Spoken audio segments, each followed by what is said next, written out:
to power is paved with secret. Imagine a 17-year-old boy sitting on the most powerful throne on earth. Not a king, not an emperor, the Pope. According to medieval chronicles, he turned the holiest palace in Christendom into a private playground of lust.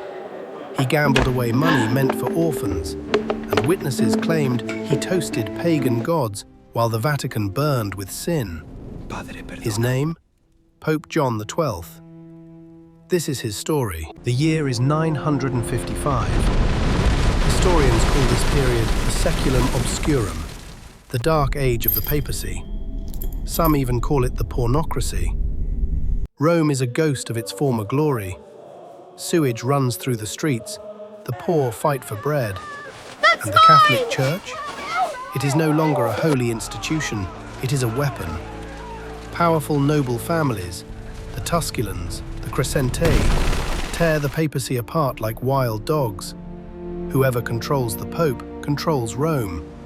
And in this brutal world, a boy named Octavian is born.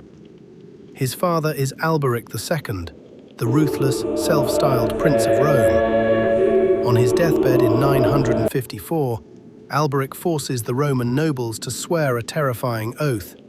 When the current pope dies, they will elect his only son, Octavian, as the next pope. The nobles have no choice. They fear Alberic even in death. November 955. Pope Agapetus II dies. Octavian is barely 18 years old. He has no religious training. He has never prayed a single canonical hour. The Psalter is mine. He loves hunting, horses, and women more than any Psalter. But the nobles keep their oath. On December 16, 955, Octavian is crowned pope. He does something unprecedented. He changes his name. He takes the apostolic title John, only the second pope in history to do so. From that moment, he is Pope John XII. But according to multiple contemporary sources, the moment the crown touched his head, something inside him broke. He didn't see himself as a servant of God. He saw himself as a god, and he would rule like one. What happened next comes to us through the chronicles of Liutprand of Cremona, a bishop who hated John and worked for his enemy, Emperor Otto I. So we have to be careful. But even Liutprand's enemies admitted his account contains sworn testimony from dozens of witnesses. According to these testimonies, John turned the Lateran Palace, the official residence of the Pope, into a brothel. Married women, widows, even his father's former mistresses, all were brought to his chambers. Some sources claim he committed incest with his own niece. He held wild dice games at night. The stakes? Church funds, money given by poor pilgrims for the salvation of their souls. John threw it on gambling tables. And then came the violence. One cardinal dared to criticize John's lifestyle.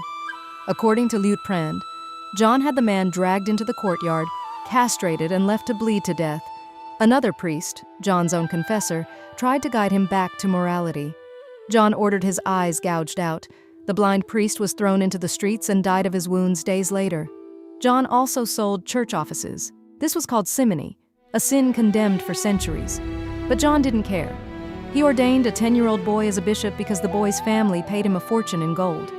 Most shocking of all, witnesses at a later church council claimed that during his gambling parties, John would invoke the names of ancient pagan gods. "Jupiter, give me luck," he would shout. "Venus, bless my dice." Some said he raised his cup and drank to the devil. Historians debate whether these last claims are true or political propaganda, but everyone agrees. John XII had no respect for his office. By 960, John's military incompetence left Rome defenseless. Lombard enemies were seizing papal lands. Desperate, John made a fatal decision. He invited Otto I, the powerful king of Germany, to come to Italy and destroy his enemies. In return, John promised to crown Otto as Holy Roman Emperor. On February 2, 962, John kept his word.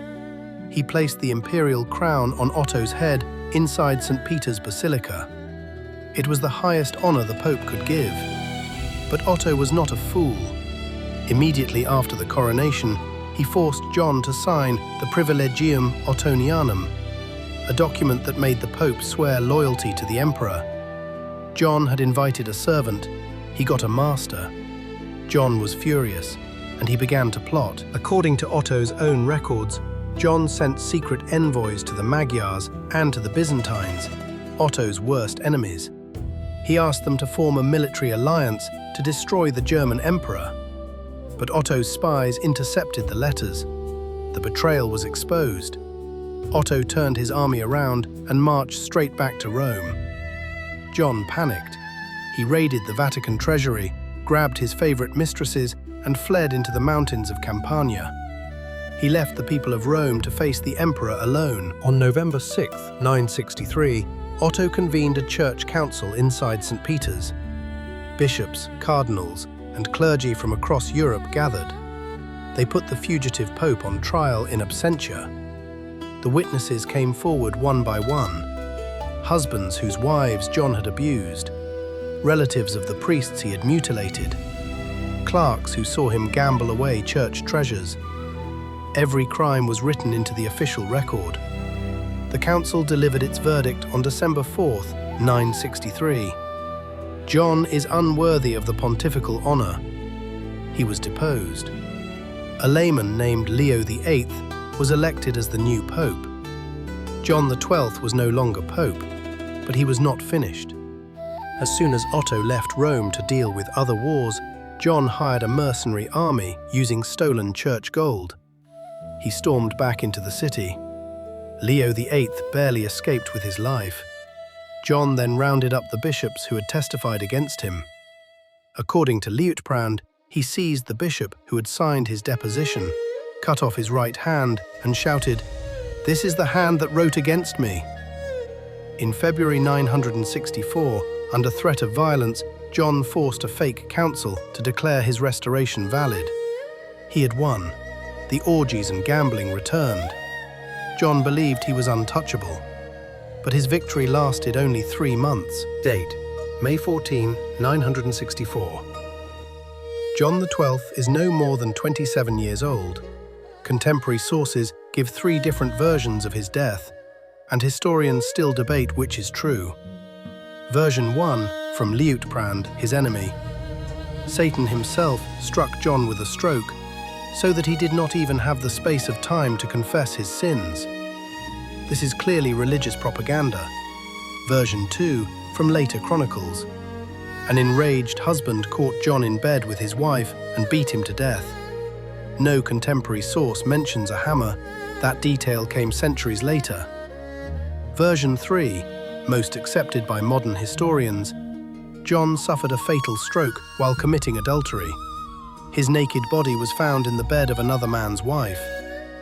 No version is kind. All agree John XII died in a state of sin, away from his throne, in someone else's bedroom. So who was the real John XII? Modern scholars like Kevin Madigan of Harvard and Thomas Noble of Notre Dame urge caution. Liutprand of Cremona was not an objective historian.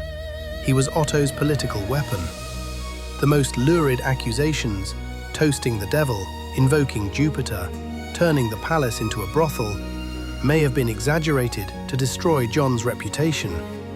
But even the most sympathetic historians admit John XII was a disaster. He neglected every spiritual duty. He lived an openly immoral life.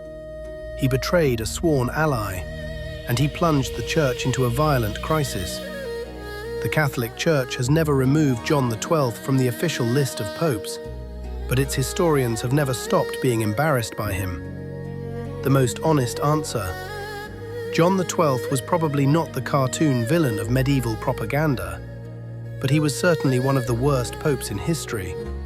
A teenager given absolute power, raised by a corrupt mafia-like family who chose pleasure and violence over faith and duty. Pope John XII died in 964 under dark, mysterious circumstances.